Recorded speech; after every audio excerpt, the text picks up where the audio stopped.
आज हम एक नया चैप्टर 4 रिप्रोडक्टिव हेल्थ लेकर आपके लिए आए हैं। इससे पहले का जो चैप्टर था उस चैप्टर के अकॉर्डिंग हमने ह्यूमन रिप्रोडक्टिव सिस्टम का एक विस्तृत एक्सप्लेनेशन प्राप्त किया, उसका अध्ययन किया। उसको पढ़ने के बाद उसी से रिलेटेड एक नया चैप्टर रिप्रोडक्टिव हेल्थ, जनन स्वास्थ्य। यूजुअली हेल्थ या स्वास्थ्य शब्द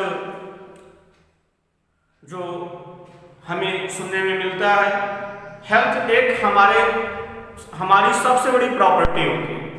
बेसिकली अगर हमारी बॉडी हेल्दी है, हम फिट हैं, तो सारे वर्क आसानी के साथ हमारे हो सकते हैं। हेल्थ को लेकर यूजुअली ये डिफिनेशन दी जाती है कि health mental, physical and social wellbeing condition, मानसिक, शारीरिक और सामाजिक प्रकार से सही शरीर की दशा ही हमारा स्वास्थ्य कहलाता है। मेंटल, फिजिकल एंड सोशल दशाओं में हम फिट हों तो हमारा शरीर स्वस्थ है। अब हम अपने ही पूरे शरीर के सिस्टम से, क्योंकि ह्यूमन बॉडी बहुत सारे फिजियोलॉजिकल सिस्टम से मिलकर के बना हुआ है, उन्हीं फिजियोलॉजिकल सिस्टम में से एक सिस्टम को अलग किया गया है और वो सिस्टम हमारा रिप्रोडक्टिव सिस्टम है।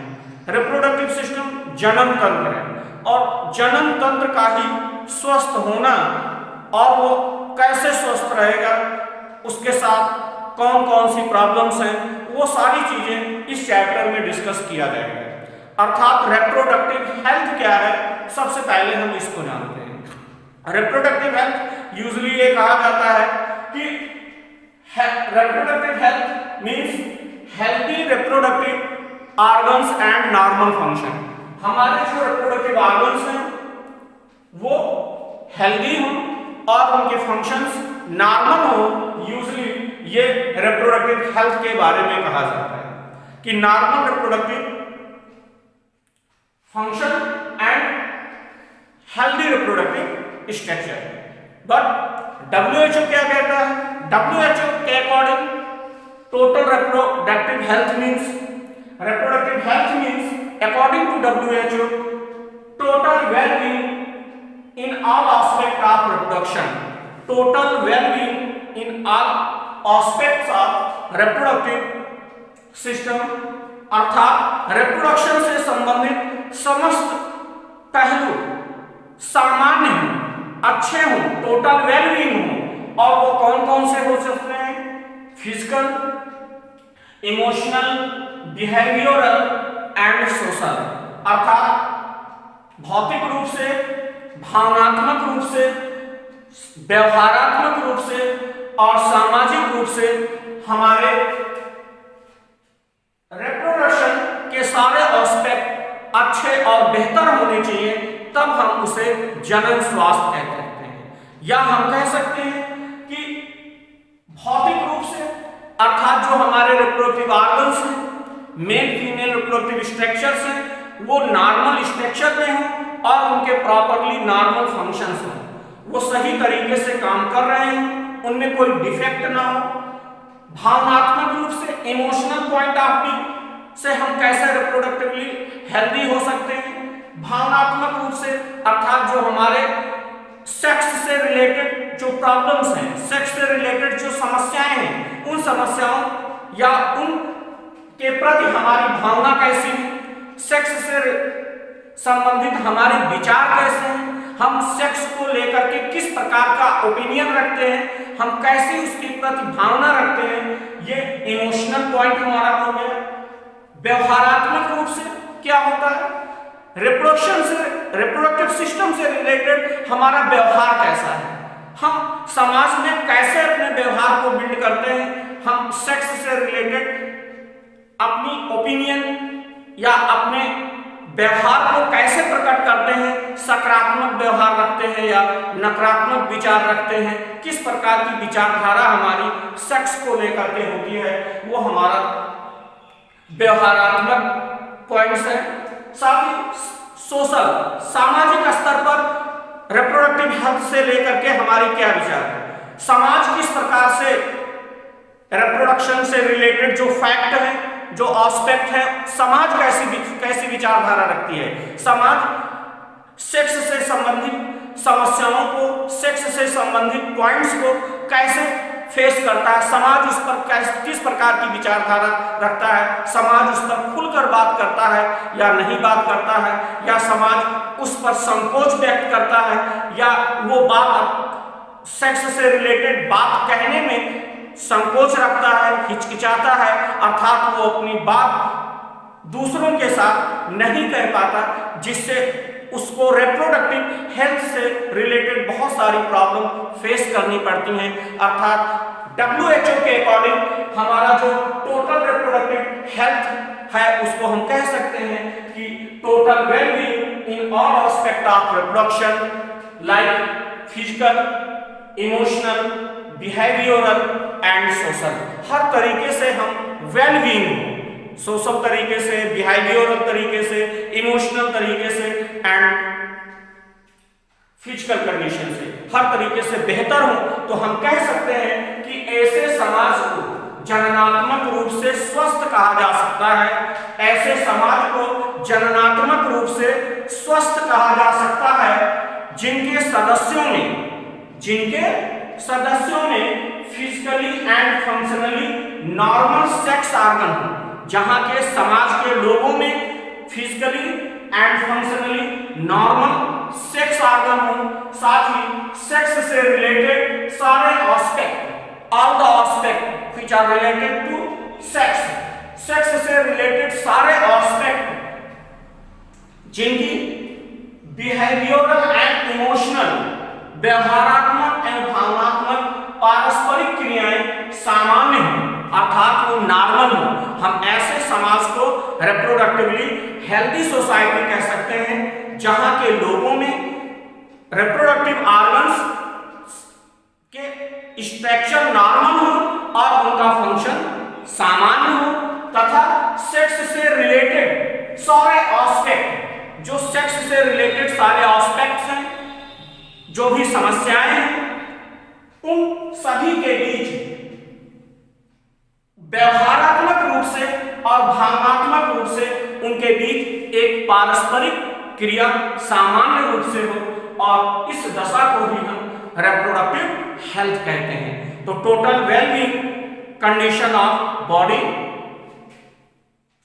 इन which all the reproductive structure, all the sex organ are normal in structure and their function are also normal.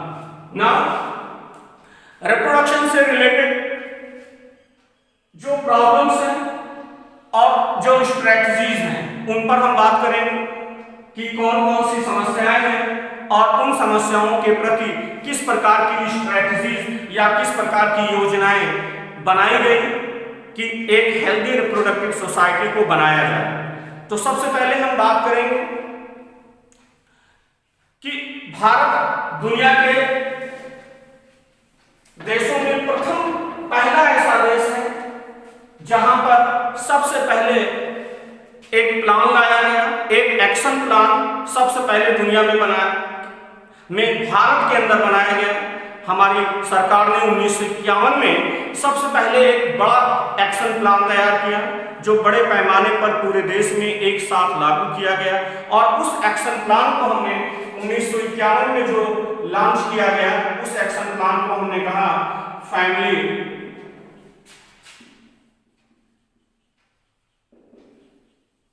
Planning.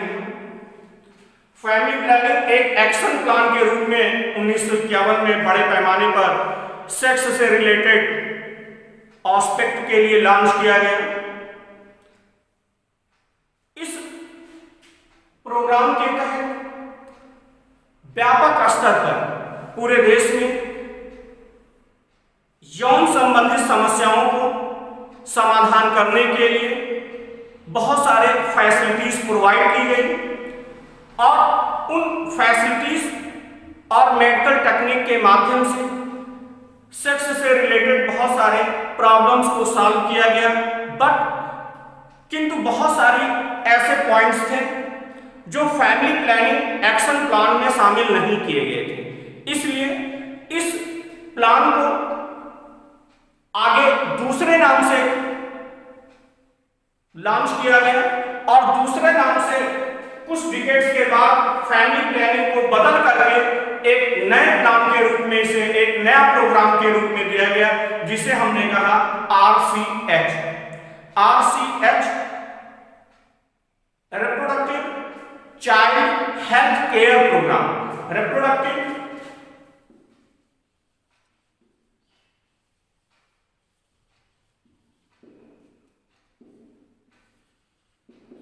Child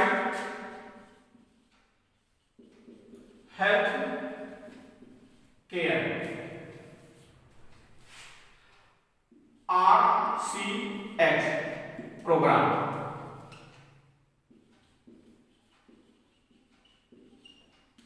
इसे 1997 में मिला। ध्यान देंगे, reproductive child health care programme 1997 में बड़े पैमाने पर देश में लागू किया गया। इस एक्शन प्लान में क्या चीजें थी? इस प्लान के तहत अवेयरनेस फैलाया गया, लोगों में समाज में जागरूकता फैलाई गई। किस प्रकार से जागरूकता फैलाई गई? लोगों में जो सेक्स से रिलेटेड वेरियस एस्पेक्ट थे, उन वेरियस एस्पेक्ट के लिए जो फैसिलिटीज और सपोर्ट थे हमारे पास, उन फैसिलिटीज और सपोर्ट के माध्यम से एक हेल्दी रिप्रोडक्टिव सोसाइटी को बनाने का काम किया गया। RCH का मेन जो उद्देश्य था, इसका जो लक्ष्य था कि एक हेल्दी रिप्रोडक्टिव सोसाइटी को बनाया जाए और उस हेल्दी रिप्रोडक्टिव सोसाइटी को बनाने के लिए जो भी उस समय अवेलेबल फैसिलिटीज थी और जो भी सपोर्ट थे, उन फैसिलिटीज और सपोर्ट की सहायता से एक हेल्दी रिप्रोडक्टिव समाज को बनाने के लिए एक जागरूकता अभियान चलाया गया और उस जागरूकता अभियान के थ्रू बहुत सारे ऐसे कार्यक्रम चलाए गए। सरकारी और गैर सरकारी संस्थानों के माध्यम से, हेल्थ वर्कर के माध्यम से, आशा वर्कर के माध्यम से, सामुदायिक स्वास्थ्य केंद्रों के माध्यम से, टेलीविजन न्यूज पेपर के माध्यम से, प्रिंट मीडिया के माध्यम से एक जागरूकता, बड़े पैमाने पर जागरूकता अभियान चलाया गया और उस जागरूकता अभियान के थ्रू हमने एक हेल्दी रिप्रोडक्टिव सोसाइटी को बनाने का काम किया। अब आगे ध्यान दें कि RCH प्रोग्राम को लॉन्च करने की जरूरत क्यों पड़ी, क्या ऐसी समस्याएं थी जो इस फैमिली प्लानिंग एक्शन प्लान को चेंज करके हमने RCH प्लान को लाया। तो समस्याएं जो प्रॉब्लम मेनली फेस कर रहा था उस समय समाज के सामने, फैमिली प्लानिंग के अतिरिक्त उसके अलावा भी बहुत सारे ऐसे प्रॉब्लम थे जिनको समाज फेस कर रहा था, जो इस तरीके से हैं। प्रेगनेंसी से रिलेटेड बहुत सारी ऐसी समस्याएं थी जिनके समाधान के सही उपाय नहीं थे। दूसरी, डिलीवरी, बच्चे का जन्म प्राय घर में होता था। घर में बच्चे के जन्म होने में अनेक असुविधाएं होती थी। प्राय बच्चे की या गर्भवती स्त्री की या नवजात शिशु की मृत्यु हो जाती थी। हॉस्पिटल की फैसिलिटीज नहीं थी। बच्चे को जन्म कराने के लिए प्रॉपर अस्पताल नहीं थे, अर्थात डिलीवरी से रिलेटेड अनेक प्रॉब्लम्स थी। इसलिए RCH प्रोग्राम को लाया गया। समाज में जो असुरक्षित यौन संबंध करने वाले लोग थे, सेक्स वर्कर जो थे, उनके माध्यम से बहुत सारे डिजीज सेक्सुअली ट्रांसमिटेड हो रहे थे, like STD, sexual transmitted disease. Main disease आप सबको पता है, एड्स, ऐसे गंभीर रोग समाज में फैल रहे थे, इनके प्रति जागरूकता की जरूरत थी कि जो यौन जनित बीमारियां हैं, सिफिलिस है, गोनोहेरिया है, जेनाइटल हर्पीज है, बहुत सारे ऐसे सेक्सुअल डिजीजेज हैं जो असुरक्षित यौन संबंधों से समाज में फैल रहे थे, उनके प्रति एक जागरूकता अभियान चलाने की जरूरत थी और समाज को जागरूक करना था जिससे वो इन बीमारियों से बचें, इनके बचने के उपाय उनको बताने थे। दूसरा, पति पत्नी गृहस्थ जीवन के रूप में अपना जीवन यापन करते हैं। मनुष्य एक सामाजिक प्राणी है और परिवार पति पत्नी से और बच्चों से बनता है। उनके बीच क्वाइटस या सेक्सुअल बिहेवियर का होना एक कॉमन बात है। इसमें प्राय बहुत सारे परिवार ऐसे थे जो बच्चे को ना चाहते हुए भी स्त्रियां गर्भवती हो जाती थी और उस गर्भवती हो जाने के कंडीशन में वो उस बच्चे को, जिस बच्चे को वो चाह नहीं रही है, उस बच्चे के लिए एबॉर्शन की समस्या अर्थात मेडिकल टर्मिनेशन ऑफ प्रेगनेंसी, इसकी प्रॉब्लम थी। ऐसी सुविधाएं नहीं थी, अर्थात एबॉर्शन से रिलेटेड बहुत सारी समस्याएं थी, उनके प्रति एक जागरूकता की जरूरत थी। कॉन्ट्रासेप्शन एक व्यापक परिवार नियोजन के साधनों की आवश्यकता थी कि किस प्रकार के साधन परिवार नियोजन से रिलेटेड कब और कैसे उपयोग में लाए जाते हैं, इनके उपयोग से शरीर पर क्या प्रभाव पड़ता है, इनके संबंध में जो धार्मिक या परंपरागत तरीके के जो मिथ थे, जो कुंठाएं थी, उनको समाप्त करने की जरूरत थी और कॉन्ट्रासेप्शन के प्रति लोगों में जागरूकता फैलाने की जरूरत थी। अर्थात यह एक बड़ी समस्या थी कि किस प्रकार का कॉन्ट्रासेप्शन यूज किया जाए कि हम अनवांटेड प्रेगनेंसी से बच सकें। दूसरी चीज, मेंस्ट्रुअल साइकिल, मासिक धर्म, माहवारी से रिलेटेड अनेक समस्याएं थी। अनहाइजीनिक तरीके से पैड का यूज करना, जेनाइटल पार्ट्स का इन्फेक्शन होना और इन्फेक्शन के थ्रू बहुत सारी बीमारियां, usually urinary track infection, UTI, menstrual problem से रिलेटेड था। गवर्नमेंट को और जो भी नॉन गवर्नमेंट सेक्टर की एजेंसीज हैं, उनको लो कॉस्ट पर, कम दाम पर ऐसे सैनिटरी पैड उपलब्ध कराने की आवश्यकता थी जिससे मेंस्ट्रुअल साइकिल को पूरी तरीके से, मेंस्ट्रुअल प्रॉब्लम को पूरी तरीके से सॉल्व किया जाए और हाइजीनिक तरीके से इसको, हाइजीनिक तरीके से इसे फेस किया जाए और इससे होने वाली समस्याओं से हम स्त्रियों को बचा सकें, उन्हें इन्फेक्शन से बचा सकें। साथ ही समाज में स्टेरिलिटी या इनफर्टिलिटी एक बड़ी समस्या थी। बहुत सारे ऐसे परिवार थे, बहुत सारे ऐसे पति पत्नी थे, कपल्स थे जो आफ्टर मैरिज कई इयर्स निकल जाते थे, उनके अंदर उनके द्वारा किसी संतान का जन्म नहीं होता था। वो एक प्रकार की गिल्टी फील फेस करते थे कि मुझे मेरा अपना बच्चा नहीं है। इस दशा को इनफर्टिलिटी कहा गया। इनफर्टिलिटी एक समाज की बड़ी समस्या थी। इनफर्टिलिटी को सॉल्व करना था, समाज को जागरूक करना था कि इनफर्टिलिटी अभिशाप नहीं है। सेक्सुअल पार्ट्स में हो सकता है कोई डिफेक्ट हो, उस डिफेक्ट को मेडिकली ट्रीट किया जा सकता है, या वर्तमान में बहुत सारे ऐसे असिस्टेड रिप्रोडक्टिव टेक्नोलॉजीज हैं, उस टेक्नोलॉजीज के माध्यम से इनफर्टिलिटी का व्यापक उपचार किया जा सकता है और ऐसे संतानहीन दंपत्ति को भी संतान सुख प्राप्त हो सकता है। ये सारी चीजें प्रॉब्लमैटिक थी। ये उस आरसीएस प्रोग्राम में शामिल की गई जो आरसीएस ने इन चीजों को देखा कि ये समाज की रिप्रोडक्टिव हेल्थ से रिलेटेड प्रॉब्लम्स हैं। इन प्रॉब्लम्स को सॉल्व कैसे किया जाएगा, इसके लिए क्या क्या योजनाएं बनाई गई, उन पे हम फोकस करते हैं। कौन कौन सी स्ट्रेटजीज थी, उन पे बात करते हैं। उन स्ट्रेटजीज में सबसे पहले government and non government sector के माध्यम से, सरकारी और गैर सरकारी संस्थानों के माध्यम से, प्रिंट मीडिया के माध्यम से। प्रिंट मीडिया मीडिया के माध्यम से, पंपलेट या बैनर पोस्टर के माध्यम से, टेलीविजन के माध्यम से समाज को जागरूक करने की जरूरत थी। ये चीजें प्रायः समाज में व्यक्तियों के पास आसानी के साथ पहुंचते हैं, जिनके थ्रू हम समाज में रिप्रोडक्टिव हेल्थ से रिलेटेड जागरूकता फैला सकते हैं और समाज को जागरूक कर सकते हैं और उनके रिप्रोडक्टिव हेल्थ से रिलेटेड प्रॉब्लम्स को सॉल्व कर सकते हैं। उनके अंदर उसके प्रति जो सोच है, उस सोच को हम वैज्ञानिक दृष्टिकोण में बदल सकते हैं प्रिंट मीडिया के माध्यम से। इसके लिए गवर्नमेंट और नॉन गवर्नमेंट एजेंसीज मुख्य रूप से काम कर रही हैं।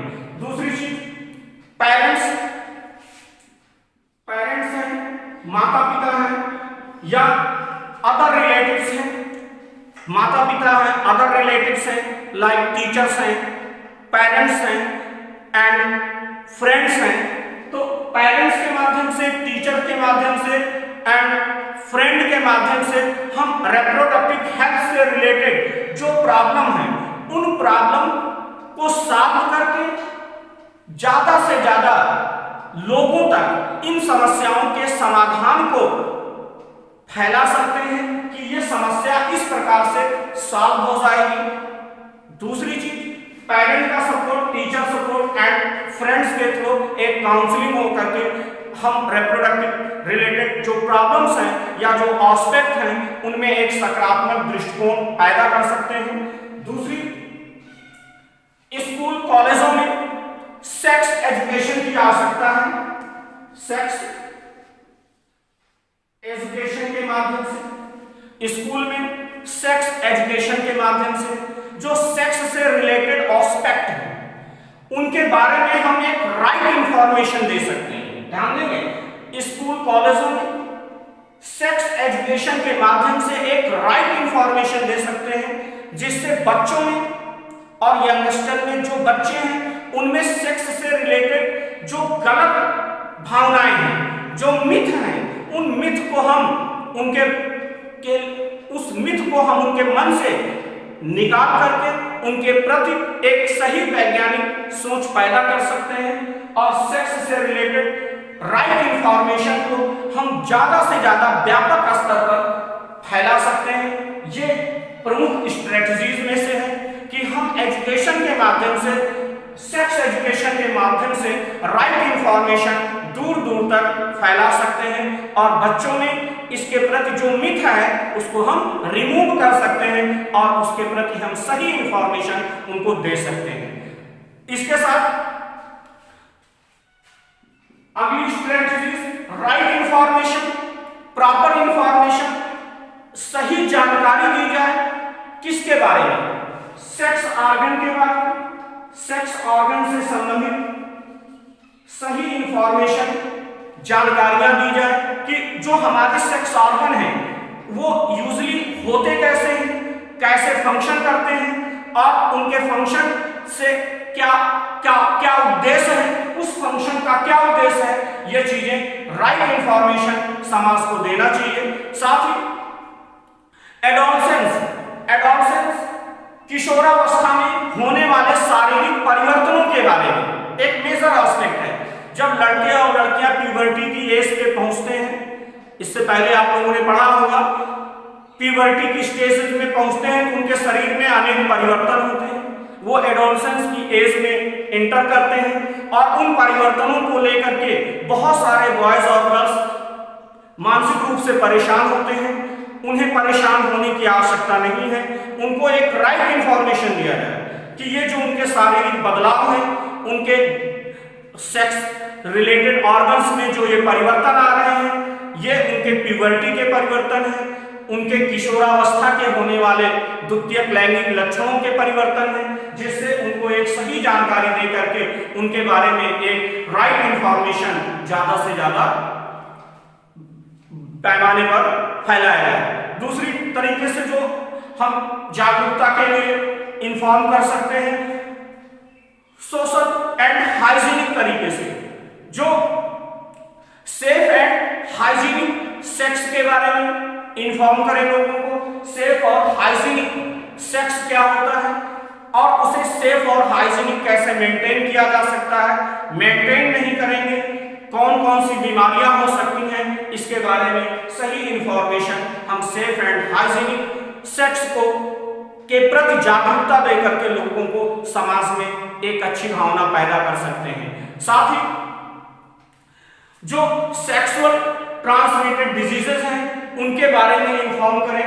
सेक्सुअल ट्रांसमिटेड डिजीजेस चाहे वो एड्स हो, चाहे वो हर्पीज, जेनाइटल हर्पीज हो या सिफिलिस हो, जो भी सेक्स से रिलेटेड बीमारियां हैं उन बीमारियों के बारे में समाज को अवगत कराएं और जो इस एडोलसेंस की एज में है या जो मैरिजेबल एज में है उनको इस बात से अवगत कराएं कि ये बीमारियां इस तरीके से फैल सकती हैं और ये इन बीमारियों से बचने के लिए आप ये प्रिकॉशन रखें जिससे ये बीमारियां ना फैलें और आप सुरक्षित रहो, स्वस्थ रहो। ये इंफॉर्मेशन बड़े पैमाने पर जाना चाहिए। इसके साथ जो एजुकेटेड पीपल्स हैं, जो शिक्षित वर्ग है, अब बात करेंगे हम शिक्षित वर्ग की, या ऐसे जो कपल्स हैं, पति पत्नी हैं, या जो मैरिजेबल एज वाले लोग हैं, ध्यान देंगे शिक्षित वर्ग है, ऐसे कपल्स हैं या मैरिजेबल एज वर्ग के जो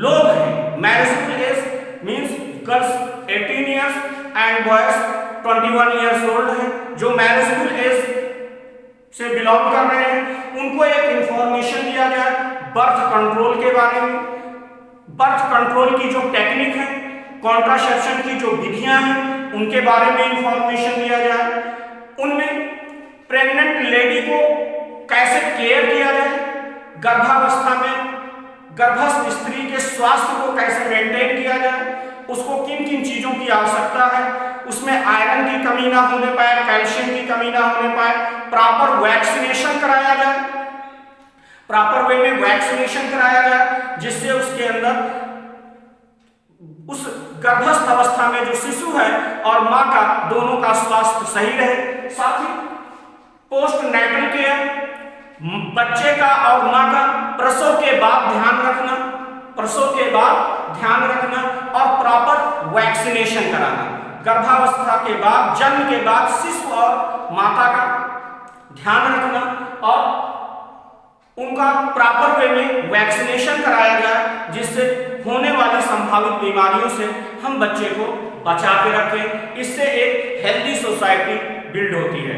साथ ही स्त्रियों को ब्रेस्ट फीडिंग के लिए इंकरेज किया जाए, ब्रेस्ट फीडिंग स्तनपान के लिए स्त्रियों को इंकरेज किया जाए, उन्हें इसके प्रति जागरूक किया जाए कि वो अपने बच्चे को स्तनपान कराएं। बिकॉज जो इनिशियल डेज है बच्चे के जन्म के बाद प्रारंभिक दिनों में मां के दुग्ध में क्लोस्ट्रम नाम का एंटीबॉडीज होता है जो बच्चे के अंदर इम्यूनिटी प्रोवाइड करता है, इसलिए बच्चे को स्तनपान की आवश्यकता है। इसलिए हम स्त्रियों को ज्यादा से ज्यादा ब्रेस्ट फीडिंग के प्रति इंकरेज करने का काम करें। यह भी प्रॉपर इंफॉर्मेशन समाज को जाना चाहिए। साथ ही समाज में पुत्र और पुत्री को लेकर के बहुत सारे ऐसे समाज में लोग हैं जो पुत्र को बढ़ावा देते हैं, पुत्र को समाज में ज्यादा महत्व दिया जाता है, पुत्रियों को उनके सापेक्ष कम महत्व दिया जाता है। ये विचारधारा हमें हटानी है। इस विचारधारा को हटाने के लिए हमें इक्वल अपॉर्चुनिटीज देनी चाहिए। बॉयज और गर्ल्स को समान अवसर पुत्र और पुत्रियों को मिले, दोनों को बढ़ने का साथ अवसर मिले और तब हम समाज में एक हेल्दी रिप्रोडक्टिव सोसाइटी को इंप्रूव कर सकते हैं, बढ़ा सकते हैं। जब बॉयज और गर्ल्स में कोई भेदभाव नहीं होगा, एक समान दोनों को अवसर मिलेगा। ठीक इसी तरीके से जो आज जनसंख्या का विस्फोट हो रहा है, जनसंख्या विस्फोट या ओवर पॉपुलेशन जो है, ये एक बड़ी समस्या बनी है। इस बड़ी समस्या को हम सॉल्व कैसे करें? समाज को हमें परिवार नियोजन के महत्व की व्याख्या, परिवार नियोजन के महत्व को उनको बताना है। परिवार नियोजन के उपाय या साधन क्या है? हमारे दो की संकल्पना छोटा परिवार, सुखी परिवार की भावना उनके अंदर पैदा करना है, शिक्षित हों, छोटे परिवार हों और जनसंख्या विस्फोट की जो स्थिति बनी है उस समस्या को कैसे हम सॉल्व कर सकते हैं, यह संदेश भी युवाओं में जाए, यह आरसीएस प्रोग्राम का प्रमुख उद्देश्य है। ठीक इसी तरीके से समाज में एक सबसे बड़ी समस्या यह भी है जो सोशल इविल्स हैं, जो सोशल इविल्स में सेक्स क्राइम है, सेक्स एब्यूज है, सेक्स से रिलेटेड अनेक अपराध हैं, चाहे वो रेप हो, अपहरण हो। ऐसी भावना जो समाज में बन गई है, समाज के लोगों को सेक्स इविल्स, जो सेक्स एब्यूज और सेक्स रिलेटेड क्राइम जो है इनको ना करने के लिए प्रेरित करना चाहिए। समाज एक अच्छा हो और ऐसी भावना ना रखे, ऐसे भावना लोगों के अंदर ना बने कि वो ऐसे क्राइम करें। उनको ऐसे क्राइम करने से रोकने के लिए अनेक योजनाओं को चलाने की आवश्यकता है। इस प्रकार हम आरसीएच का जो उद्देश्य है उसको पूरा करा सकते हैं। इस प्रकार हमने देखा कि जो रिप्रोडक्टिव हेल्थ की स्ट्रेटजीज हैं ये प्रॉपर वे में कैसे काम करें, इसके लिए इस तरीके के सजेशन लाए गए हैं और आज ये सजेशन बड़े पैमाने पर समाज में काम कर रहे हैं और समाज में इनके काम करने से जो हमें मेडिकल फैसिलिटीज मिल रही हैं और जो सपोर्ट उनसे मिल रहे हैं उनका परिणाम ये हो रहा है कि मेडिकल फैसिलिटीज और उनके सपोर्ट से ये परिणाम हो रहा कि आज समाज में जो मैटरनल मॉर्टिलिटी रेट है, maternal mortality rate and infant mortality rate, इन दोनों में कमी आई है। व्यापक प्रयोग, आज बच्चे की डिलीवरी हॉस्पिटल में हो रही है, उसके लिए प्रॉपर वे में सुविधाएं गवर्नमेंट ने दी हैं जिससे बच्चे का जन्म स्वास्थ्य केंद्रों पर हो रहा है। इसका परिणाम यह हुआ कि मॉर्टिलिटी, मैटरनल मॉर्टिलिटी रेट और इन्फेंट मॉर्टिलिटी रेट कम हुई है। छोटे परिवार की तरफ लोग अग्रसर हो रहे हैं। यह इस बात का संकेत है कि आज हमारा समाज एक हेल्दी रिप्रोडक्टिव सोसाइटी की ओर अग्रसर हो रहा है, लोग जागरूक हो रहे हैं। इसी तरीके से जो नई नई तकनीक आई, उन नई नई तकनीक के माध्यम से बहुत सारी ऐसी वैज्ञानिक खोजें हुई जिनका उपयोग रिप्रोडक्टिव हेल्थ में किया गया। वो एक बहुत ही सटीक रिसर्च थी जिनके माध्यम से हमने रिप्रोडक्टिव हेल्दी सोसाइटी को बनाने के लिए उनका भरपूर उपयोग किया।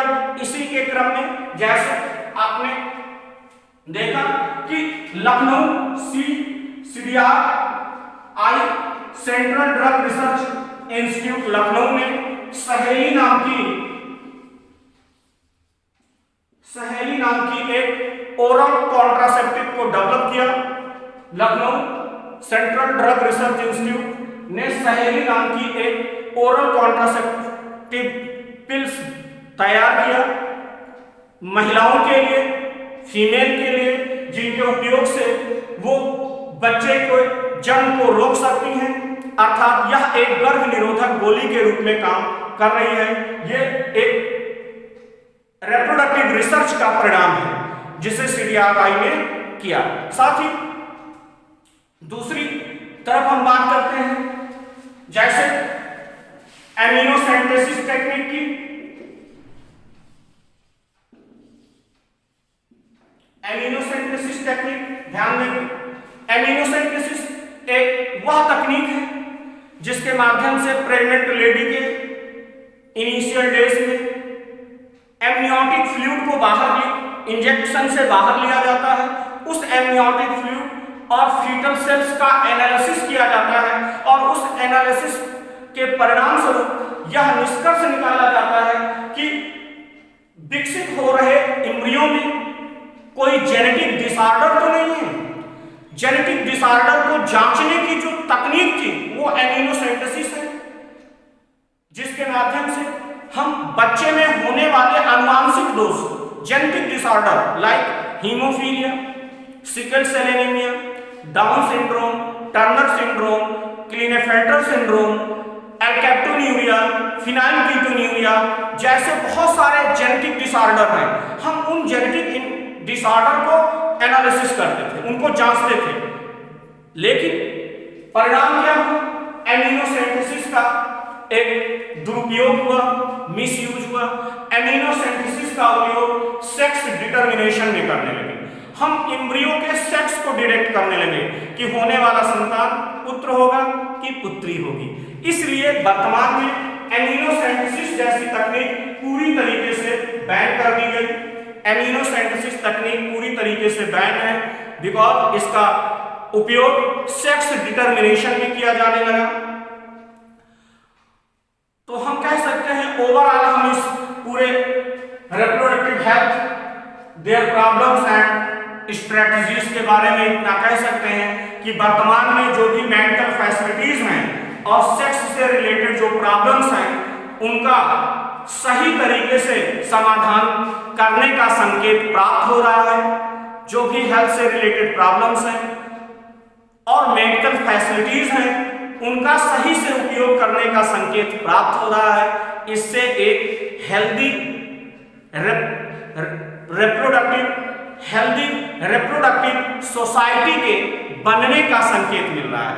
आज हमारा समाज एक हेल्दी रिप्रोडक्टिव सोसाइटी की ओर अग्रसर है बिकॉज बहुत सारे मेडिकल फैसिलिटीज हैं, आधुनिक दवाइयां हैं और तकनीक हैं, उनका सपोर्ट मिल रहा है, जिसका परिणाम है कि एक हेल्दी रिप्रोडक्टिव सोसाइटी का बनने का संकेत प्राप्त हो रहा है।